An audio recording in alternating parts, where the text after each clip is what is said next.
نحمده ونصلي على رسوله الكريم أما بعد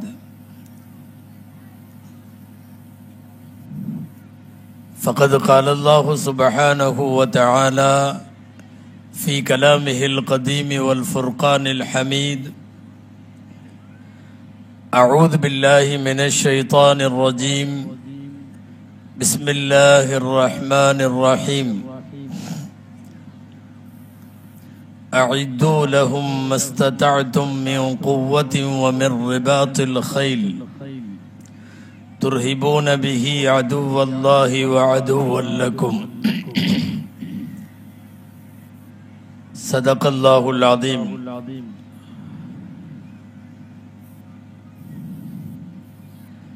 وقال رسول الله صلى الله عليه وسلم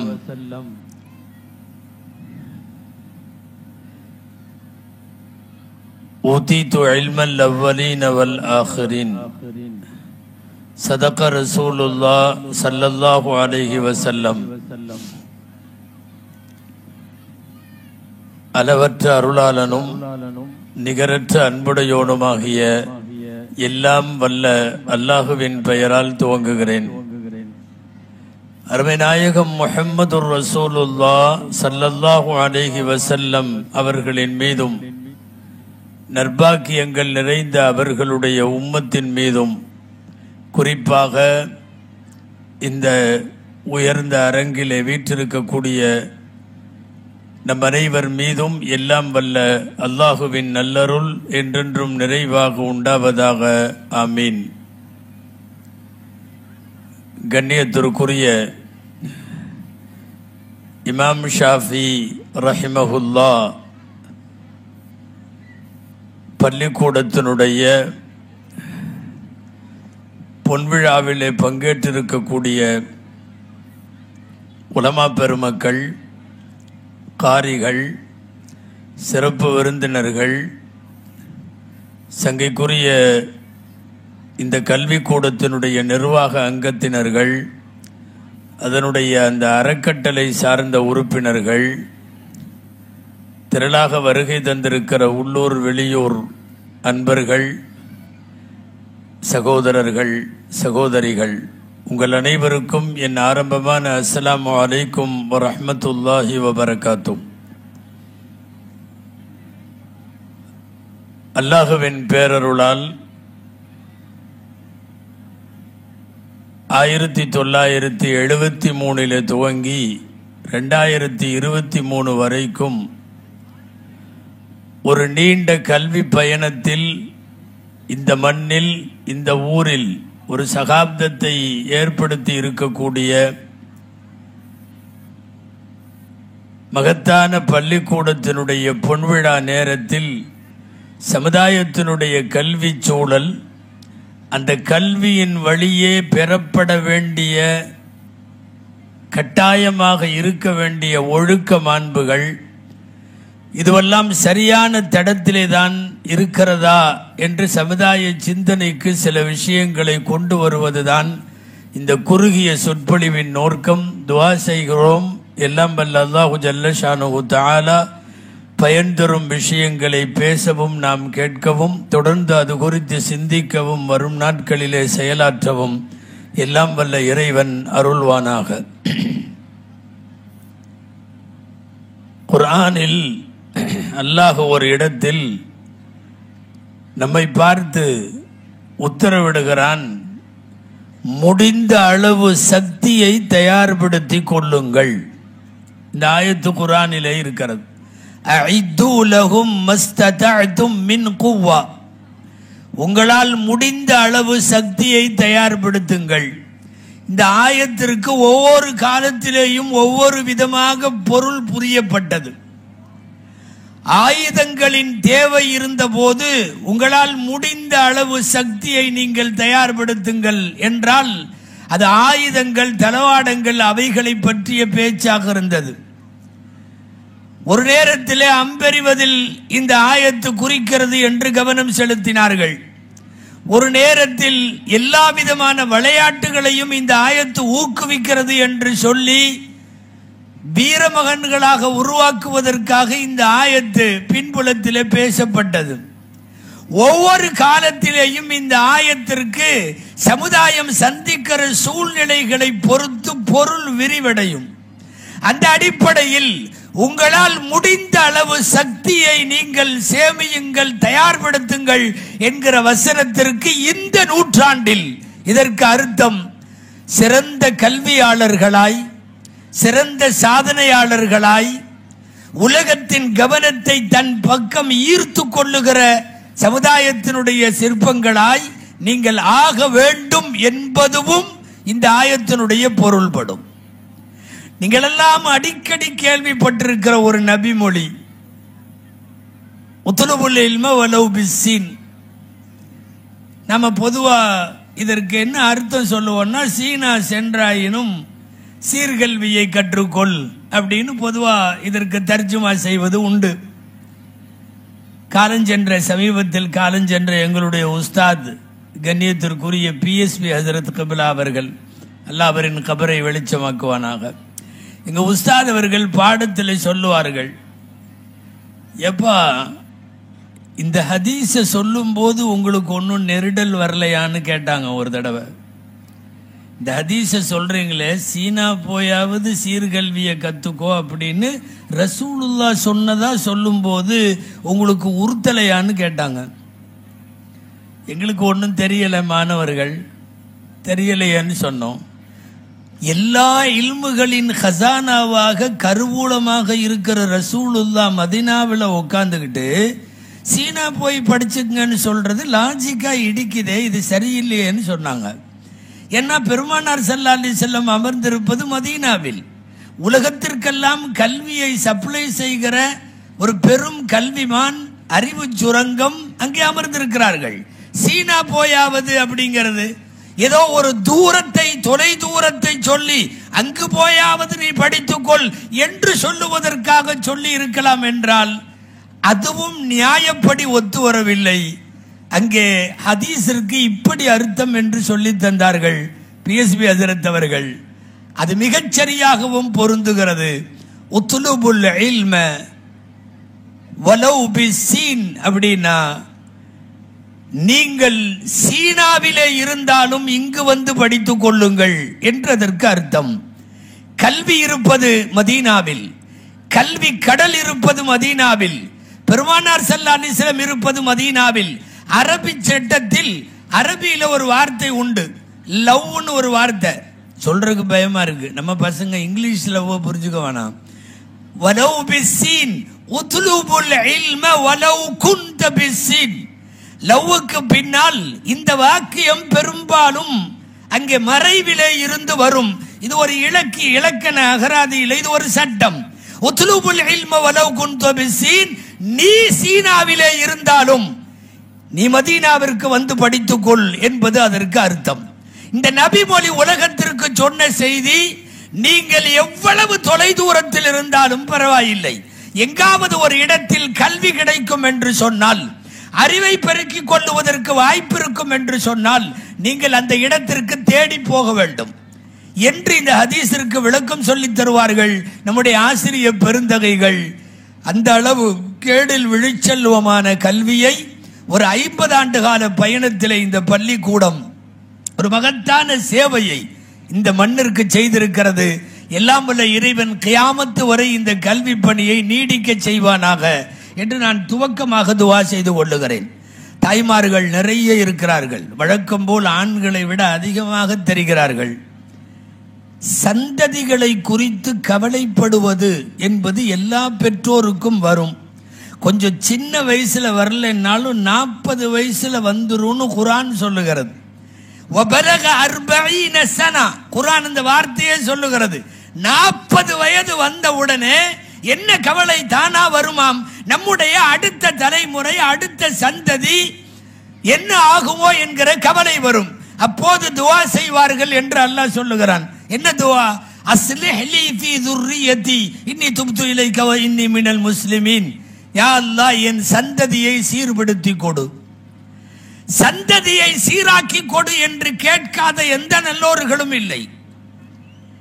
என் சந்ததியையும் மனைவி மக்களையும் கண்குளிர்ச்சியாய் ஆக்கு என்று ரஹ்மானுடைய நல்லடியார்கள் கேட்பார்கள் என்று குர்ஆனிலே இருக்கிறது. என்னை மட்டும் வணக்கசாலியாக தொழுகையாளியாக ஆக்கி வைப்பதல்ல, ரப்பிஜால்னி முகீமஸ்ஸலாத்தி வ மின் ذُرِّيَّتِي, என் சந்ததியையும் நீ அவ்வாறு ஆக்கி வைக்க வேண்டும் என்று இறைத்தூதர் இப்ராஹிம் அலைஹிஸ்ஸலாம் கேட்ட பிரார்த்தனை வருகிறது. நம் எல்லாருக்கும் சந்ததியை குறித்த கவலை இருக்கிறது. ஆச்சரியமா இருக்கு. குர்ஆன்ல 28 இடத்துல இப்ராஹிம் அலைஹிஸ்ஸலாமை பத்தி ஒரு வார்த்தை வருது. என்ன வார்த்தை தெரியுமா? வமா கான மினல் முஷ்ரிகீன். நீங்க குர்ஆன் ஓதுனா தெரியும், அடிக்கடி இப்ராஹிமுடைய பெயர் வரும் போதெல்லாம் வமா கான மினல் முஷ்ரிகீன் என்று வரும். அவர் இணை வைப்பவர் அல்ல. இப்ராஹிம் அலைஹிஸ்ஸலாம் பெயர் வரும் போதெல்லாம் இன்னொரு வார்த்தை வரும். நீங்கள் கேள்விப்பட்டிருப்பீர்கள், ஹனீஃபம் முஸ்லிமா. அவர் பியூர் முஸ்லிம். ஹனீஃப் என்றால் இந்த பக்கமும் அந்த பக்கமும் சாயாமல் நேராய் நிற்கிற செங்கோல். அது ஹனீஃபன், பியூர் முஸ்லிம், ஒருபோதும் இணை வைத்தவர் அல்ல. குர்ஆன் இவ்வளவு பாராட்டு சொல்லக்கூடிய இப்ராஹிம் அலைஹிஸ்ஸலாம் மகனை கூட்டிட்டு போய் கஅபத்துல்லாவை நிர்மாணித்து புனரமைப்பு செய்து கஅபத்துல்லாவை நிறுவி விட்டு துஆ செய்கிற போது கஅபாவிலே வைத்து கேட்ட துஆக்களில் இப்ராஹிம் அலைஹிஸ்ஸலாம் இதையும் கேட்டார்கள், வஜ்னுப்னி வபனிய அன் நஅபுதல் அஸ்னாம். ரப்பே, என்னையும் என் மகனையும் இணை வைப்பதிலிருந்து, விக்கிரக வழிபாடுகளிலே இருந்து இறைவா நீ காப்பாற்றி கொடு. நீ நாமெல்லாம் எந்த மாத்திரம்? அல்லாஹ் சொல்றான் அவர் பியூர் முஸ்லிம். அல்லாஹ் சொல்றான் ஒரு காலத்திலும் இணை வைக்க மாட்டார். அல்லாஹ் சொல்றான் அவர் மாதிரி ஒரு அக்மார்க்கு முஸ்லிம் வேற யாரும் இல்லை. அவர் கேட்கிறார், என்னையும் என் சந்ததியும் எந்த காலத்திலேயும் வழி தவறி போகாமல் யா அல்லாஹ் காப்பாற்று என்று சொல்லுகிறார்கள். நான் இதை சொல்ல வருவது, நம் சந்ததிக்கு என்ன கொடுக்கிறோமோ இல்லையோ, சொத்தோ சுகமோ கோடிகளோ வீடு வாசலோ நிலப்புலன்களோ அசையும் அசையாத எல்லா சொத்துக்களோ எது தருகிறோமோ இல்லையோ, குழந்தைகளுக்கு மார்க்கம் தர வேண்டும், அல்லாஹ் ரசூலை தர வேண்டும். ஒரு பெண் பார்க்கிற போது, ஒரு மாப்பிள்ளை பார்க்கிற போது எத்தனையோ காரணங்களுக்காக நிராகரிக்கிறோம் இல்லையா? குள்ளமா இருக்கு, செட் ஆகாது. வசதி இல்லை, செட் ஆகாது. நிறம் கம்மியா இருக்கு, செட் ஆகாது. உயரமோ குள்ளமோ தீர்மானிக்கிறது. பொருளாதாரத்தின் ஏற்றத்தாழ்வு தீர்மானிக்கிறது. நிறங்களும் வண்ணங்களும் தீர்மானிக்கிறது. குடும்ப பாரம்பரியமும் பின்புலமும் தீர்மானிக்கிறது. அந்த பொண்ணு வேண்டாமா இல்லையா? நான் உண்மை என்னன்னா, மார்க்கத்தால் தீர்மானிக்க வேண்டும், மார்க்கத்தால் மறுக்கப்பட வேண்டும். தீன் இல்லை, அதனால அந்த புள்ளை நான் கற்ற ஐடியாலே இல்லை. அந்த மாப்பிள்ளைகிட்ட தீன் டச் இல்லை, எனவே அந்த மாப்பிள்ளை வேணாம். அந்த மாதிரியே ஒரு ஜோடி சேர்ந்திருக்குமானால் அடுத்து அவர்களிடமிருந்து உருவாகக்கூடிய தலைமுறையும் தீன் இருக்கிறதா என்று பார்த்து உருவாகும். நீங்கள் படிப்பு கொடுக்கிற அதே நேரம் நல்ல ஒழுக்க மாண்புகளும் மார்க்க விழுமியங்களையும் கொடுத்து விட்டால் உலகத்தின் எந்த தொலை தூரத்திற்கு உங்கள் பிள்ளைகள் போனாலும், அது போய் யுஎஸ்ல இருக்கட்டும், யூகேல இருக்கட்டும், எங்கோ யூரோப்பியன் கண்ட்ரீஸ்ல இருக்கட்டும், எங்கு வேண்டுமானாலும் இருக்கட்டும், ஏன் அரைகுறை நிர்வாணங்களோடு அலைகிற நாட்டிலே கூட நம்முடைய பிள்ளை முழுமையான மார்க்க அடையாளங்களோடு மார்க்க பற்றோடு எங்கிருந்தாலும் ரப்புடைய ரசூலுடைய தொடர்போடு நம்முடைய பிள்ளைகள் உருவாக்க முடியும்.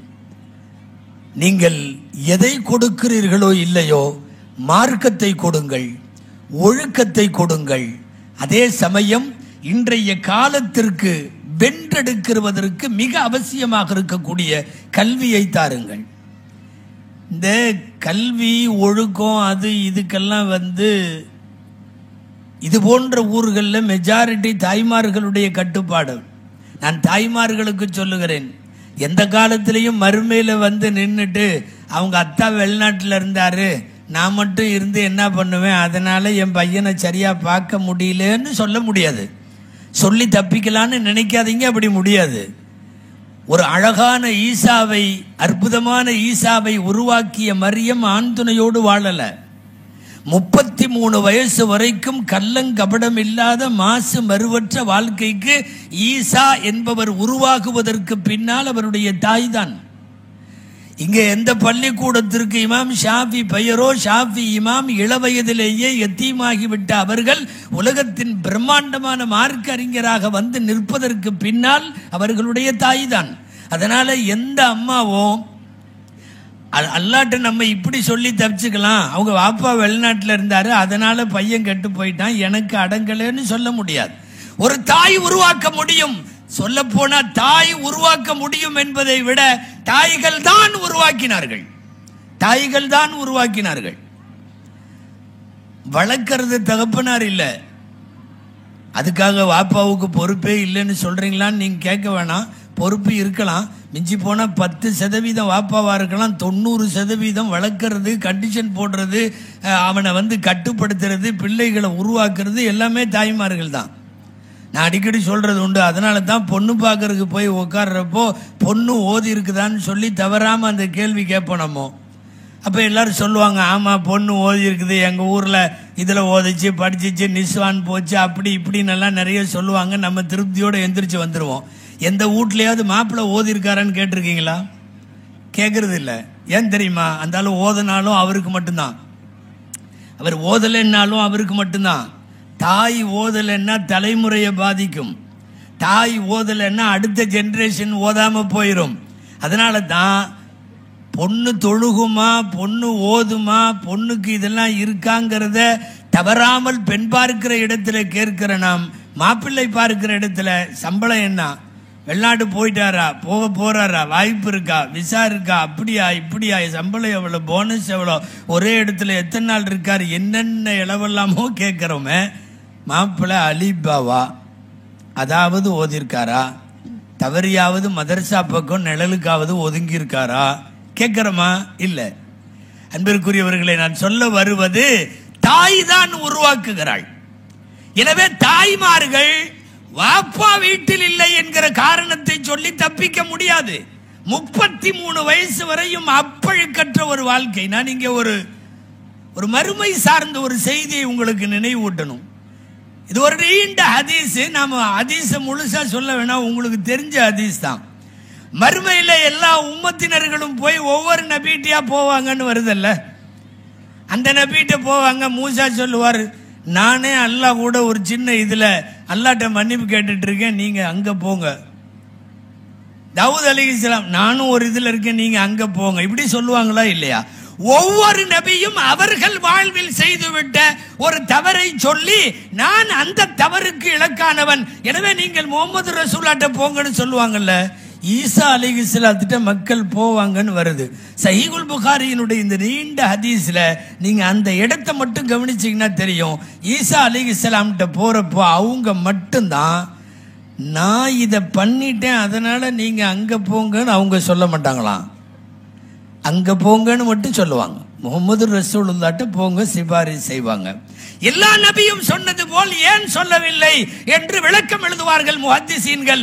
வாழ்க்கையில ஒரு சின்ன பாவத்திற்கு கூட வழி வைக்கவில்லை ஈசா அலைஹிஸ்ஸலாம். அப்படிப்பட்ட ஒரு ஈசாவை, பாவம் இல்லாத கரைபடியாத வாழ்க்கையுடைய ஈசாவை உருவாக்கி கொடுத்தது யார்?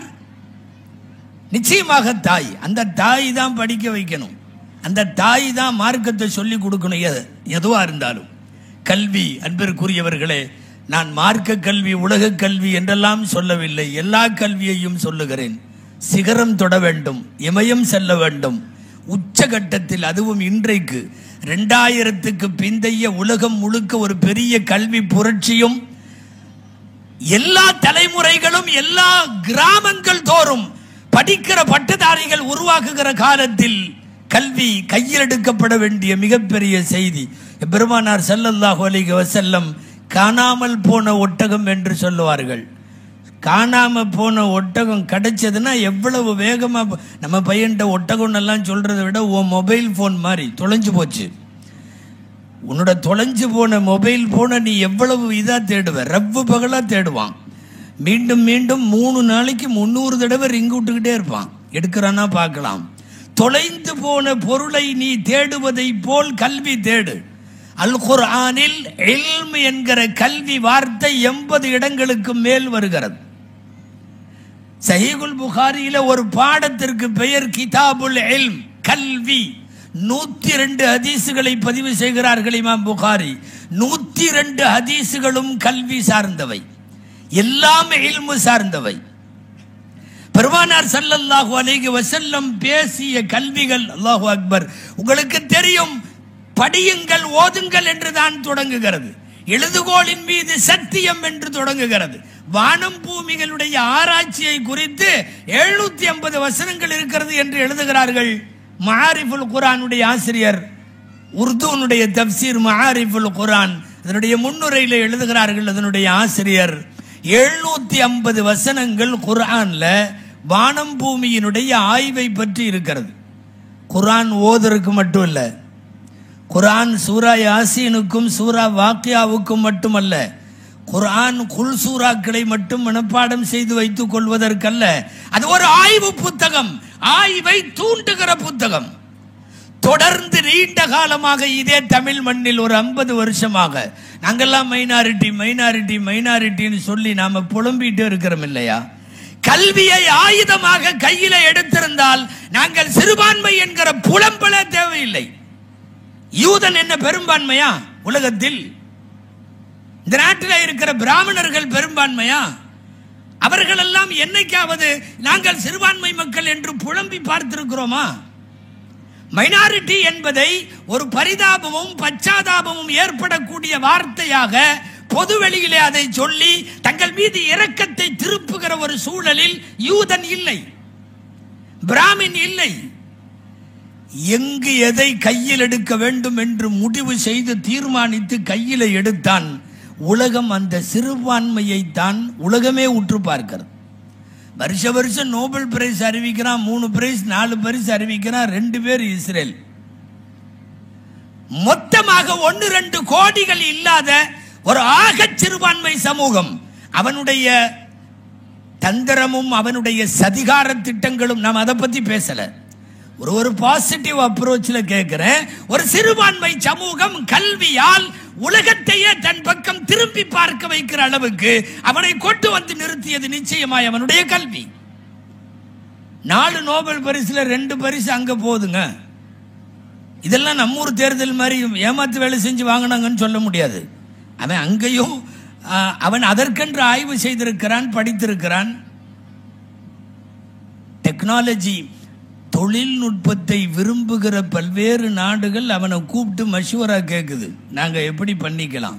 சொட்டு நீர் பாசனத்திற்கு இந்தியா உள்ளிட்ட நாடுகள், ராணுவத்தை மேம்படுத்துவதை குறித்து உலகத்தின் எக்கச்சக்கமான நாடுகள். அவன் எப்படி வகுப்பெடுக்கிறான்? ஒரு சிறுபான்மை சமூகம் படித்தான், ஆய்ந்தான், ஆராய்வில உச்சகட்டத்திற்கு போனான். உலகத்தினுடைய வளங்களை எல்லாம் தன்னுடைய உள்ளங்கைக்குள்ளே கொண்டு வந்து விட்டான். எந்த அளவுக்கு தெரியுமா? யூதர்களும் நசராக்களும் வளர்கிறார்கள் என்பது மட்டுமல்ல அன்பிற்குரியவர்களே, நசராக்களையும் சமயங்களில் இப்போது யூதம் மிகைத்துக் கொண்டிருக்கிறது.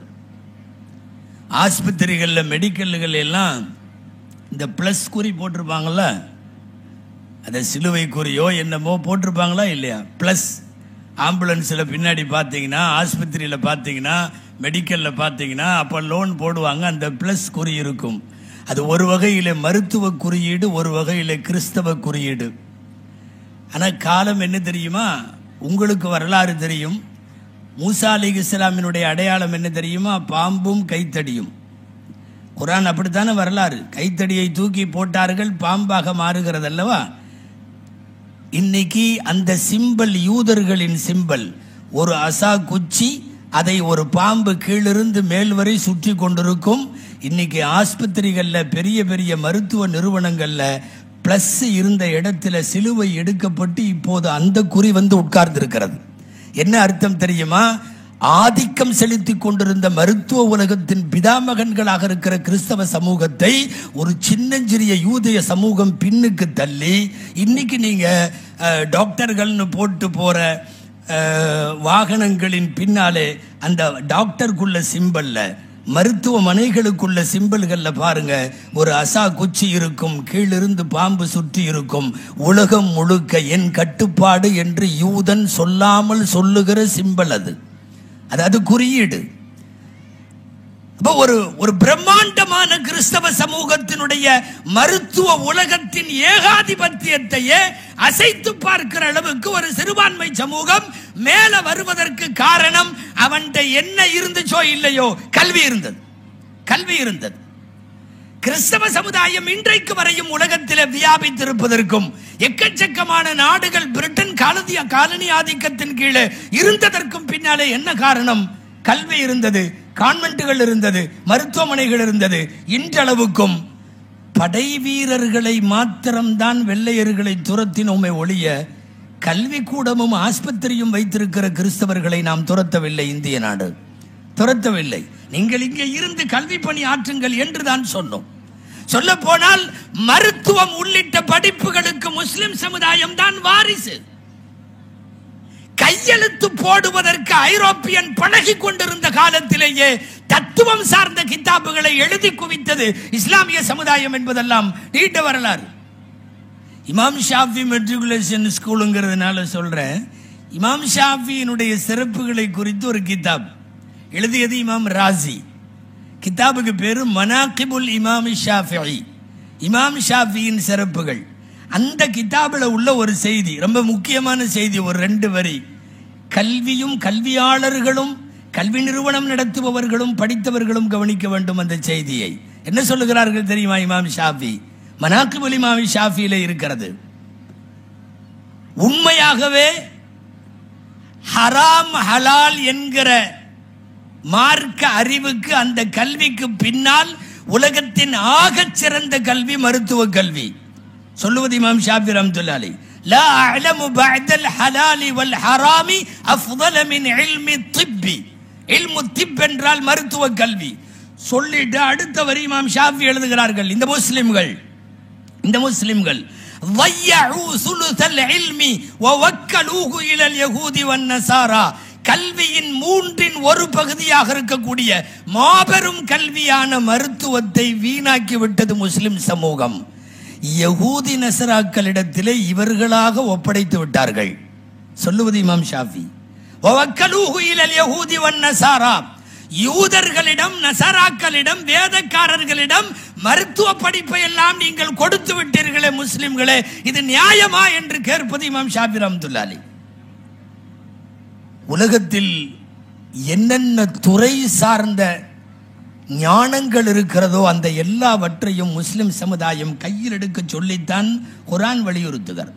நீங்கள் குர்ஆனை துறந்து எங்க போனாலும் அந்த தொழில் சார்ந்த, கல்வி சார்ந்த, ஒவ்வொரு துறை சார்ந்த முன்னேற்றங்களை பேசுகிற பெரிய பெரிய விற்பனர்களை அல்லாஹ் அமர வைத்திருக்கிறான். தாவூத் அலைஹிஸ்ஸலாமை நபியாக பார்க்கிறோம். அங்கே ஒரு மிகப்பெரிய ஒரு மெக்கானிக்கல் இன்ஜினியரிங்கை நடத்தி கொண்டிருக்கிறார். இரும்பை எடுத்து பற்ற வச்சு, ஒர்க் ஷாப் வச்சு, இரும்பை வளைச்சு, குர்ஆன்ல அவர் என்னென்னவெல்லாம் அந்த பற்றையில செஞ்சாருன்னு வருது. அந்த தேக்ஸா, அந்த மூடி, அந்த கவசத்துக்கு தடுக்கிற அந்த கவசம், என்னென்னவெல்லாம் அவருடைய இரும்பு பற்றையில மேனுஃபேக்சரிங் ஆச்சோ அதையெல்லாம் சொல்றான். வகுதூரிர் ராசியாத்தி யஅமலு அல தாவூத ஷுக்ரா, குர்ஆன்ல வருது. வகத்திர் ஃபிஸ் ஸர்த், என்னென்னவெல்லாம் அந்த ஒர்க் ஷாப்ல தயாராச்சு. அப்ப தாவூத் அலைஹிஸ்ஸலாமை குர்ஆனிலே திறந்தால் அவர் மெக்கானிக்கல் இன்ஜினியரிங் பேசுகிறார். துல்கர்னைன் என்று ஒரு மன்னரை பற்றி போய் குர்ஆனை திறந்தால் அவர் சிவில் இன்ஜினியரிங் பேசுகிறார். பெருஞ்சுவரை கட்டி முடித்த வரலாறு கஹ்ஃப் அத்தியாயத்தினுடைய கடைசியில் வருகிறது. அன்பிற்குரியவர்களே, நீண்ட நேரம் இந்த வரலாற்றையே சொல்ல வேண்டியதில்லை.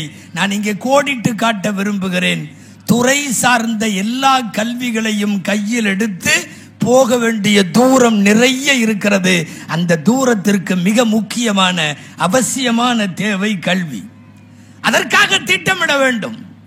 ஒரு 50 வருஷத்துக்கு முன்னாடி ஒரு பெரிய திட்டத்தை தூர நோக்கோட இங்க இருக்கிறவங்க யோசிச்சிருக்கணும். அதனுடைய விளைவு தான் இன்னைக்கு 50 வருஷத்துக்கு பின்னாடி சுமார் 1400 பேர் படிக்கிறாங்கன்ற செய்தி இருக்கா இல்லையா? 1400 பேருடைய கல்விக்கு 50 வருடத்திற்கு முன்னாலே தோன்றிய தூர பார்வை காரணம், திட்டமிடல் காரணம். ஹிஜ்ரத் என்பது இந்த மார்க்கத்தில் திட்டமிடக்கூடிய செய்தி, கணக்கெடுப்பு என்பது இந்த மார்க்கத்தில் திட்டமிட்ட செய்தி. ஒரு மதீனா நகரத்தினுடைய கட்டமைப்பு, பெருமானாருடைய திட்டமிடல். திட்டமிடல்கள் இல்லாத சமுதாயம் விளங்காது. அந்த திட்டமிடல் இன்றைக்கு கல்வியை கையில் எடுப்பதிலே இருந்து வேண்டும். நான் அதே சமயம் நீங்கள் கல்வியை கையில் எடுத்து சிகரம் தொட வேண்டும் என்று பேசுகிற அதே நேரத்தில் இன்னொன்றை சொல்லுவேன். வெறும் பட்ட படிப்பு வேலைக்காகாது. ஒழுக்கத்தோடு சேர்ந்து படிப்பு வேண்டும். அதை உறுதி செய்ய வேண்டும்.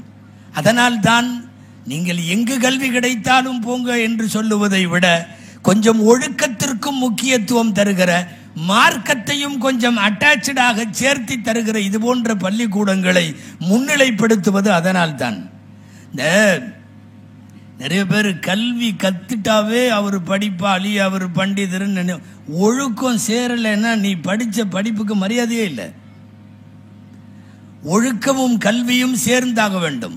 நான் குறிப்பாக பசங்களை எல்லாம் உருவாக்குற இடத்துல இருக்கிற தாய்மார்களுக்கு சொல்றேன். எம்பையம் பிஎஸ்சி, எம்பையம் பிஇ, எம்பையம் எம்டெக், நீ எல்லாம் ரைட்டு தான். எம்பையம் பிஹெச்டி, என்ன பட்டம் வேணாலும் இருக்கலாம்.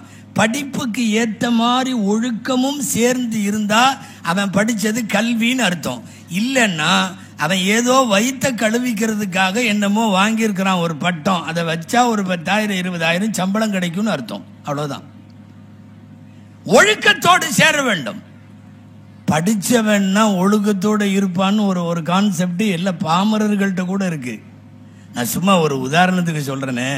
நீங்க ஒரு 2 வீலரில் போறீங்க, ஒரு சைக்கிள்லையோ ஒரு ஸ்கூட்டர்லையோ போறீங்க. ஒரு சின்ன சந்து, யாரோ ஒரு பாமரன் ஒருத்தன் அவன் நடந்து போயிட்டு இருக்கான். கிராமத்து ஆளுன்னே வச்சுக்கோமே. அவன் மேல டக்குன்னு இடிச்சிடுறீங்க. இடிச்ச உடனே அவன் திரும்பி பார்ப்பான். பார்த்த உடனே ஏதாவது திட்டுவான்னு நினைக்கிறீங்க. பார்த்தா படிச்சவ மாதிரி இருக்கேம்மா. நீங்க உடனே இதெல்லாம் என் சிலபஸ்ல வரலன்னு சொல்லக்கூடாது. அவன் என்ன கேட்கறான் தெரியுமா? என்ன படிச்சவன் மாதிரி? படித்தவனாக இருப்பவன் அத்துமீற மாட்டான். படிப்பவனாக இருப்பவன் பண்பாட்டோடு நடப்பான். படிப்பவனாக இருப்பவன் பப்ளிக் பிஹேவியர்ஸ்ல அவன் சரியா இருப்பான் என்று ஒரு பார்வை பாமரர்களிடத்திலே கூட இருக்கிறது. ஆனால் இவன் படிக்கிறான், பட்டம் வாங்குகிறான், ஆனாலும் கூட இவன் ஒழுக்க மேம்பாடுகள் இல்லாதவனாக இருக்கிறான் என்றால், குறிப்பாக இன்றைக்கு படிப்புகளோடு சேர்ந்து ஒழுக்கத்தை மிக முக்கியமாக பார்க்க வேண்டும். அன்பிற்குரியவர்களே, நாடு முழுக்க இளைஞர்களிடம் 10ஆம் வகுப்பிலே இருந்து பட்டப்படிப்பு வரை உள்ள இளைஞர்களிடம் போதை பழக்கம் பெருகி வரக்கூடிய ஒரு காலத்தில் தான் நீங்கள் பள்ளிக்கூடத்தை பற்றி பேசிக் கொண்டிருக்கிறீர்கள். வயதுக்கு மீறிய முதிர்ச்சி என்பது இன்றைக்கு சமூகம் சார்ந்த பெரிய கவலை. கொஞ்சம் கவனிக்கணும் நீங்க. அதாவது யார் யாருக்கு இப்ப என்னென்ன வயசோ அந்த வயசுல அவங்க இல்லை, அந்த வயதுக்கு மீறிய முதிர்ச்சி இருக்கிறது. இன்னைக்கு உங்க வீட்டில் ஒரு 10 வயசு பையன், அவனுக்கு நாமெல்லாம் 10 வயசுல இருந்தப்ப என்ன தெரிஞ்சமோ அந்த அளவு மட்டும்தான் தெரியணும். ஆனா அப்படி இல்லை, அவன் ரொம்ப அட்வான்ஸா இருக்கான்.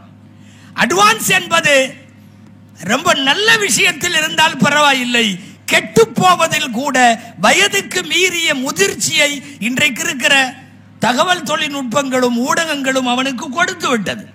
மிக மோசமான ஒரு சூழலை நாம் இன்றைக்கு எதிர்த்து கொண்டிருக்கிறோம். போதைக்கு அடிமையானவர்கள், சினிமாவுக்கு அடிமையானவர்கள், பெரியவர்களை மதிக்காதவர்கள், ஆடம்பர வாழ்க்கை விரும்புபவர்கள். சில பேர் அவன் பையன் வந்தானா 5 லட்சம் கூடவே வருது. அவன் வச்சிருக்கிற மொபைல் 1.5 லட்சம் ரூபா. அவன் என்னமோ செயின் போட்டிருக்கான், என்னமோ பிரேஸ்லெட் போட்டிருக்கான். அவன் நடந்து வந்தாவே 5 லட்சம் வருது. சில பேரெல்லாம் உச்சகட்டமான ஆடம்பர வாழ்க்கை. நான் ஆண்களை மட்டும் சொல்லவில்லை, பெண்களையும் சொல்றேன். இது என்ன விதமான வாழ்க்கைன்னு தெரியல, இது என்ன விதமான போங்குன்னு தெரியல. நீங்க துணி வாங்கி கொடுத்தது, நீங்க பொருள் வாங்கி கொடுத்த காலமெல்லாம் போயிடுச்சு. அது எல்லா கடையும் இதுக்குள்ளேயே வந்துருதா, மொபைலுக்குள்ளேயே வந்துருதா? அது வீட்டிலிருந்து பிள்ளைங்க அதை கிளீனாக எடுத்து அந்த தளத்தை எடுத்து வச்சு செலக்டும் பண்ணிட்டு அமுத்துட்டான்னு கேட்குது. அமுத்தனா காலையில் 9 மணிக்கு கொண்டு வந்து கொடுத்துருவான். டோர் டெலிவரியில் வந்துடும். நீங்கள் ஒன்றும் பார்க்குறதெல்லாம் ஒன்றும் கிடையாது. அதுக்கெல்லாம் முடிவும் பண்ணிடுதுங்க. இந்த ஒரு 20,000 வருது அமுத்திட்டுமா அப்படிம்பாங்க. ஒரு 20,000 ஒன்று இப்படி பிடிச்சிக்க வேண்டியதுதான். ஜோப்பையோ ஆர்டியோ அவன் அமுத்திடுவாங்க. காலைல 9 மணிக்கு அவ்வளோதான், your order is ready to delivery கொடுத்துட்டு போயிடுவான்.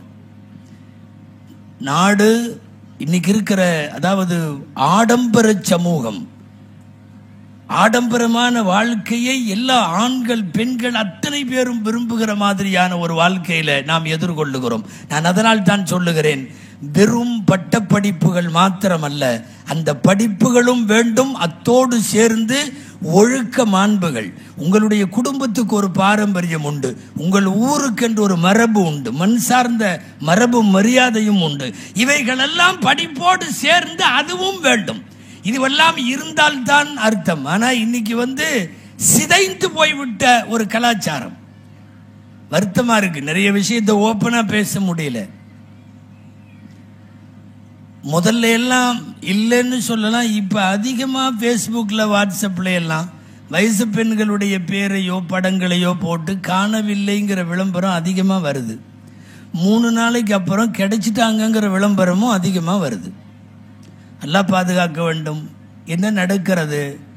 நம்முடைய பெண் பிள்ளைகளுக்கு யார் இப்படி எல்லாம் வழிவகுத்து கொடுத்தது? யாரோடோ பழகுவதும் யாரோடோ போவதும் வருவதும்,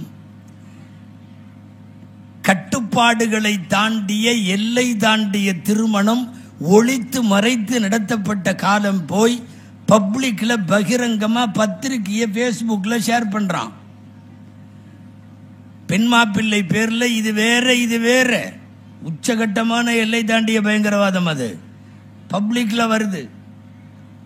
வருது மட்டுமல்ல, மேடையிலே அந்த மாப்பிள்ளையோடு பெண்ணோடு 2 தரப்பு பெற்றோர்கள் நின்று போஸ் கொடுத்து, காலப்போக்கில் இதுவெல்லாம் தப்பில்லை, நீங்களும் ஆரம்பிக்கலாம் என்று சொல்லாமல் சொல்லுவதை போல இன்றைக்கு எவ்வளவு மோசமாகிவிட்ட ஒரு கலாச்சார சீரழிவு. இதுக்கு பேரு பண்பாட்டு சிதைவு.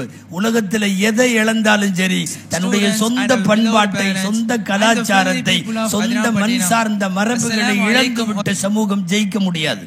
வேணா உண்டு காசு நிறைய இருக்கலாம், வேணா உன் வீடு வாசல் பெருசா இருக்கலாம், நீ வச்சிருக்கிற வாகனம் எல்லாம் பயங்கரமா இருக்கலாம், ஆனால் பண்பாடுகளால் கலாச்சாரத்தால் மிக மோசமான ஒரு சூழ்நிலைக்கு போய்விட்டார்கள்.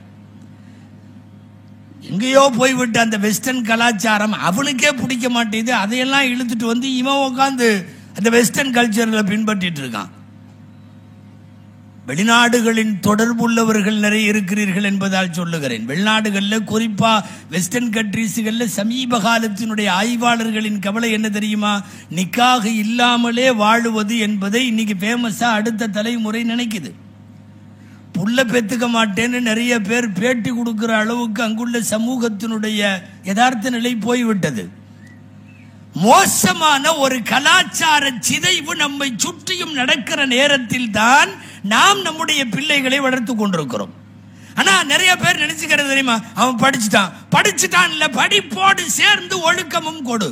பெருமானார் ஸல்லல்லாஹு அலைஹி வஸல்லம் நான் அடிக்கடி சொல்லுவதுண்டு, வணக்கங்களை சொல்லிக் கொடுத்ததை விட ரசூலுல்லாஹ் ஒழுக்கங்களை தான் அதிகம் சொல்லி தந்தார்கள். நீங்க வேணும்னா ஒரு பட்டிமன்றம் நடத்துங்க, இந்த அணியில பேச நான் தயார். பெருமானார் சொல்லி கொடுத்தது வணக்கங்களா ஒழுக்கங்களா? நிச்சயமா ஒழுக்கங்கள். தொழுகையை சொல்லிக் கொடுத்ததை விட, சஜிதாவை சொல்லிக் கொடுத்ததை விட, நோன்பையும் ஜக்காத்தையும் சொல்லிக் கொடுத்ததை விட எத்தனை எத்தனை நூற்றுக்கணக்கான நபிமொழிகள் ஒழுக்க மாண்பை சொல்லி தந்தது. ஒருத்தர் ஜடை போட்டு முடி வச்சிருக்காரு, ஆம்பளை தான். இன்னைக்கு சில பேர் அப்படி வச்சிருக்கான். 2 வீலர்ல போறப்ப வித்தியாசமா இருக்கும், ஜடை மாதிரி பூ மட்டும்தான் வைக்கணும். அப்படி இருக்கா இல்லையா? கூப்பிட்டு நபி ஸல்லல்லாஹு அலைஹி வஸல்லம் சொன்னாங்க. நான் சொல்லுவது அபூதாவுதிலே இருக்கிறது, பாபு கத்இல் ஜும்மா, அபூதாவுதிலே உள்ள ஹதீஸ் இது. உங்கள ஒருத்தர் ஏன் இப்படி முடி வச்சிருக்காரு? ஹல்லா கத்அ ஜும்மத்தஹு, தன்னுடைய கொண்டையை வெட்டிக்கிட்டாருன்னா நல்லா இருக்குமே அப்படின்னு சொன்னாங்க. அந்த நிமிஷமே அந்த சபையிலிருந்து எந்திரிச்சு போய் கிளீனா வெட்டி கொஞ்ச நேரத்தில் கட் பண்ண வேண்டிய ஜடை கொண்டையெல்லாம் போயிருச்சு, உட்காந்துட்டாரு. கொஞ்ச நேரத்திலேயே நல்லா சிகப்பு கலர்ல ஒரு ட்ரெஸ், அதெல்லாம் ஒரு காலத்தில் பெண்கள் போடுற மாதிரி இருந்தது. இப்போல்லாம் ஆம்பளைகளும் அப்படித்தான் பெண்களுடைய கலர்லேயே போடுறான், பூரா ஒரே மாதிரி கலரில். சில கல்யாணத்துல எல்லாம் பார்த்தீங்கன்னா மாடு பிடிக்கிற மாதிரியே 15 பேர் நிற்கிறான். எல்லாம் சிகப்பு சட்டை, எல்லாம் பச்சை சட்டை, எல்லாம் இந்த சட்டை. ஸல்லல்லாஹு அலைஹி வஸல்லம் இந்த நிறம் தேவையில்லையேன்னாங்க. அதுவும் அவர் பேரை கூட சொல்லலை. ஹதீஸ்ல அப்படிதான் வருது, உங்களில் சில பேர் இவ்வளவு அடர்ந்த நிறத்தில் அது தேவையில்லையேன்னாங்க. மெதுவா அப்படியே எந்திரிச்சு போய் வேற சட்டையை மாத்திட்டு வந்து உட்காந்துட்டார். ஹதீஸ்ல இருக்கிறது.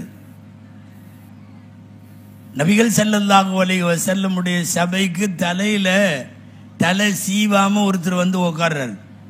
ஏதோ அப்படியே கூட மாதிரி களைச்சு கிடக்குது, அப்படியே வந்து உட்கார்றாரு. கொஞ்சம் கிண்டலா, அலா யஜிது அஹதுக்கும் மா யும்ஷிது ஷஅரஹு, உங்களில் ஒருத்தருக்கு சீவருக்கு சீப்பு கிடைக்கல போல தெரியுது அப்படின்னு சொன்னாங்க. நேரடியா நீ ஏப்பா இப்படி வந்திருக்கேன்னு கேட்கறது ரசூலுல்லாஹ்வுடைய பழக்கம் இல்லை. அலா யஜிது அஹதுக்கும் மா யும்ஷிது ஷஅரஹு, தன்னுடைய முடியை சீவி கொள்ளுவதற்கு அவருக்கு சீப்பு கிடைக்கவில்லையா உங்களில் ஒருத்தருக்குன்னாங்க. மெதுவா அப்படியே எந்திரிச்சு போய் அவர் கிளீனா சீவிட்டு வந்து உட்காந்துட்டாரு. இப்போல்லாம் சீவாம இருக்கிறது தான் ட்ரெண்டு. உங்களுக்கு தெரியுமல்ல, நல்லா சீவி இருந்தாலும் பைக்கில் போயிட்டு இருக்கிறப்ப பைக்கை நிறுத்தி களைச்சு விட்டுட்டு திரும்ப எடுத்துட்டு போறான். வண்டி ஓட்டவே இன்னும் கரெக்டாக சீவி இருந்தால் ஆகாது. சில பேர் எல்லாம் கம்பி வேலி மாதிரி முடி வச்சிருக்கான், பயங்கரமா இருக்குது. எந்த குழந்தை பார்த்தாலும் பயந்துக்கும். நீங்க வந்து பூச்சாண்டியை காட்டியெல்லாம் சோறு ஊட்ட வேணாம், இந்த இவனை பாருன்னு காட்டினீங்கன்னா போதும். மோசமாக இருக்கிறது நிலைமை. இப்ப நான் கேட்பது, தலை சீவாமல் வந்தவரை சீவ சொல்லுவது நாயகம். துணி அசிங்கமாக போட்டு வரக்கூடிய முகத்தில் அடிக்கிற அடர்த்தியான வண்ணத்தை மாற்றிக்கொள்ள சொல்லுவது நபிகள் நாயகம் ஸல்லல்லாஹு அலைஹி வஸல்லம். கொண்டையோ ஜடையோ தொங்க விட்டு கொண்டு வருகிற ஆண் சமுதாயத்தை இது தேவையில்லையே என்று சொல்லுவது நபிகள் ஸல்லல்லாஹு அலைஹி வஸல்லம். இதுவெல்லாம் வணக்கங்கள் அல்ல, ஒழுக்கங்கள். கிழிஞ்ச பனியன் போட்டு வர்றாரு, கிழிஞ்ச ட்ரெஸ் போட்டு கூப்பிட்டுட்டே கேட்டாங்க, காசு இல்லையான்னாங்க. நல்ல ட்ரெஸ் போடுறது இருக்குன்னார். அந்த ஹதீஸ் முழுமையா சொல்றேன். என்ன காசு இருக்குதுன்னாங்க. ஆட்டு மந்த வச்சிருக்காரு. சில கோடீஸ்வரன் சைக்கிளில் போயிட்டு இருப்பாங்க, பார்த்துருப்பீங்கல்ல, கிழிஞ்ச பனியன் போட்டு. அந்த லிஸ்ட் ஆட்டு மந்த வச்சிருக்கேன்னார். நபி ஸல்லல்லாஹு அலைஹி வஸல்லம் சொன்னாங்க, ஃபல் யூர அஸ்ரு நிஅமத்தில்லாஹி அலைக், புகாரில இருக்குது. ஃபல் யூர அஸ்ரு நிஅமத்தில்லாஹி, அல்லாஹ் உனக்கு கொடுத்த நிஅமத்து உன்னிடம் பார்க்கப்பட வேண்டும். நடிக்க கூடாது கிழிஞ்ச ட்ரெஸ் போட்டு, இல்லாதவன் மாதிரி. இல்லாதவன் கிழிந்த ஆடை உடுத்தட்டும், கந்தலை அவன் உடுத்தலாம், நீ ஏன் உடுத்துகிறாய்? கிழித்ததை அவன் உடுத்தலாம், காசு இருக்கிற நீ ஏன் உடுத்துகிறாய்? அல்லாஹுவின் நிஅமத்து உன் மீது பார்க்கப்பட வேண்டும் என்றார்கள். அவர் அதுக்கப்புறம் அந்த ட்ரெஸ்ஸை போட்டதில்லை. இப்ப இதுவெல்லாம் ஒழுக்கங்கள், லைஃப் ஸ்டைல் குறித்த பெருமானாருடைய வழிகாட்டல். வணக்கங்களை சொல்லிக் கொடுத்ததை விட ஒழுக்கத்தை தான் சொல்லிக் கொடுத்தார்கள். இன்னைக்கு நிறைய பேர் என்ன நினைச்சுக்கிறாங்கன்னா, ஒழுக்கம் எல்லாம் கிடையாது. அவர் பாட்டுல 2 MA 3 MSc என்னென்னமோ முடிச்சிருப்பார். அவர் தெருவில் ஒரு ஓரமா நின்று சிறுநீர் கழிக்காதீர்கள்னு போட்டிருக்கிற இடத்துல அந்த வேலையை பார்த்துட்டு இருப்பார். ரோட்ல எதையாவது வாங்கி சாப்பிட்டே போவார். இந்த பப்ளிக், இந்த மேனர்ஸ்ங்கிறாங்கல்ல, சமூகம் சார்ந்த ஒழுங்கே இல்லாமல் ஒரு பட்டப்படிப்பு உருவாக கூடாது. முதல்ல எல்லாம் வந்து ஸ்கூல் பீரியடுகளில் இந்த மாரல் சயின்ஸுக்குன்னு ஒரு பீரியடு தனியாக வச்சுருந்தாங்க இல்லையா, நீதி போதனை. இப்போலாம் இருக்கான்னு தெரியல. குறிப்பாக இஸ்லாம் சார்ந்து போதிக்கிற கல்வி கூடங்களில் நீதி போதனைக்குன்னு சொல்லி அது கண்டிப்பாக வைக்க வேண்டும். இந்த காலத்தில் நம்ம பாட்டில் பாட்னி ஜுவாலஜி பயாலஜின்னே போயிட்டு இருந்தா அவன் வேற ஜீல இருக்கான். அவனை பிடித்து இழுத்து கொண்டு வந்து மார்க்கம் சார்ந்ததை சொல்லி தர வேண்டும். ராத்திரி 1 மணி 2 மணி தூங்க செல்லுகிற இன்றைய இளவல்களினுடைய தூக்க நேரம் 1 மணி 2. 1 மணிக்கும் அவன் விட மாட்டான். மொபைல் தானா மவுத்தா போய் என்னை விட்டுடான்னு சொல்லி அது மவுத்தாயிரும். அப்புறம் போட்டு அந்த சார்ஜ் பூரா தீந்து அவன் இப்போ எத்தனையோ ஜி போட்டிருப்பான்ல, 1 GB 2 GBங்கிறானே, அந்த ஜிபி எல்லாம் தொலைஞ்சு போய் என்ன விட்டுருச்சின்ட்டு அது மவுத்தாகுமல்ல, அப்போ அப்படி தூங்கிடுவான். ராத்திரி 2 மணிக்கு நான் வந்து பசங்களை மாத்திரம் சொல்கிறாருன்னு பிள்ளைங்க நினைக்க வேண்டாம். எனக்கு உங்களை பற்றியும் நிறைய கேள்விப்படுறோம். ஆமாம், என் பிள்ளையெல்லாம் ரொம்ப தக்குவாவான புள்ள, நிஸ்வானில் ஓதுங்கிறாங்க. ராத்திரி 2 மணிக்கு பெட்ஷீட்டுக்குள்ளே லைட் எரியுது. ஆமாம், யார் ராத்திரி 1:30 மணிக்கு ஏன் அஸ்ஸலாமு அலைக்கும் சொல்கிறான்னு தெரியல. இது வலைக்கும் சலாம்னு இது அனுப்புது. இல்லை, என் புள்ள ரொம்ப நல்ல புள்ளன்னு சொல்கிற அத்தா பாப்பா அம்மாட்ட கேட்குற உங்கள் புள்ள ராத்திரி 1:30 மணிக்கு கிராத்து கேட்குதா, பயான் கேட்குதா?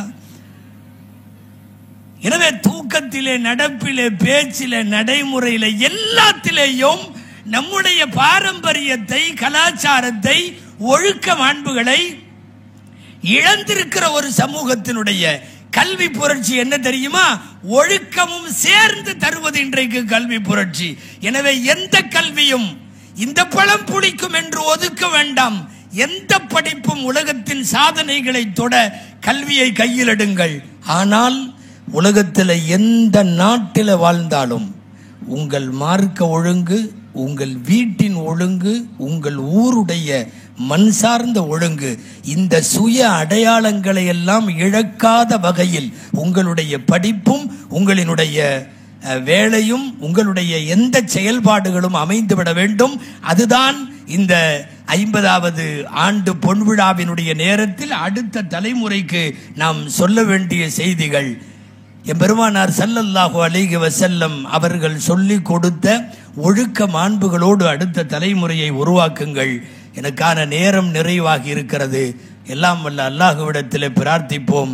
அல்லாஹு ஜல்ல ஷானுஹு தஆலா நல்ல கல்வியை, ஒழுக்கத்தை, பெரியவர்களை மதித்து வாழுகிற தலைமுறையை, ஊரினுடைய பெயர் போற்றுகிற நல்ல தலைமுறையை அல்லாஹ் இந்த மண்ணிலே ஏற்படுத்தி தருவானாக. 50 ஆண்டை கடந்திருக்கக்கூடிய இந்த கல்வி நிறுவனம் பல நூற்றாண்டு விழாக்களை காண எல்லாம் வல்ல இறைவன் அருள் பாலிப்பானாக என்று வல்லோன் அல்லாஹுவிடத்திலே வேண்டி பிரார்த்தித்து வாய்ப்புக்கு நன்றி கூறி வார்த்தைகளை நிறைவு செய்கிறேன். வஆகிர் தஅவானா அனில் ஹம்துலில்லாஹி ரப்பில் ஆலமீன். அஸ்ஸலாமு அலைக்கும் வரஹ்மத்துல்லாஹி வபரகாத்துஹு.